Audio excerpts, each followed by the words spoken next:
નમસ્કાર, આપ જોઈ રહ્યા છો spark today news. Library road સ્થિત રણછોડરાય મંદિર ખાતેથી છોટાઉદેપુર ડાકોર પગપાળા સંઘ રવાના થયો।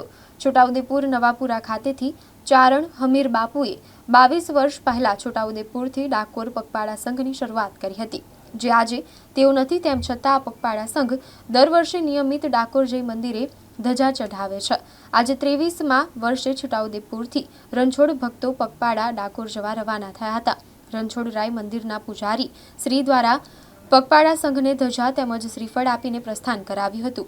આ પગપાળા સંઘમાં ડાકોરમાં કોણ છે, રાજા રણછોડ છના જયઘોષ સાથે મહિલાઓ, પુરુષો, બાળકો મોટી સંખ્યામાં શ્રદ્ધાભેર જોડાયા હતા। સવારે 9 કલાકે આ પગપાળા સંઘ લાઇબ્રેરી રોડથી રણછોડરાય મંદિર ખાતેથી નીકળી જાંબુઘોડા શિવરાજપુર થઈ પાવાગઢ પહોંચશે, જ્યાં આ પગપાળા સંઘના સ્થાપક સ્વર્ગસ્થ ચારણ હમીર બાપુની સમાધિ ખાતે રાત્રિ રોકાણ કરી ત્યાંથી ઠાસરા થઈ આનંદ ચૌદસ શનિવારના દિવસે ડાકોર પહોંચશે અને રવિવારે ગુરુ પૂર્ણિમાના દિવસે રાજા રણછોડ મંદિરે ધજા ચઢાવી રાજા રણછોડના જય જયકાર કરી આ પગપાળા સંઘ પરત છોટાઉદેપુર રવાના થશે।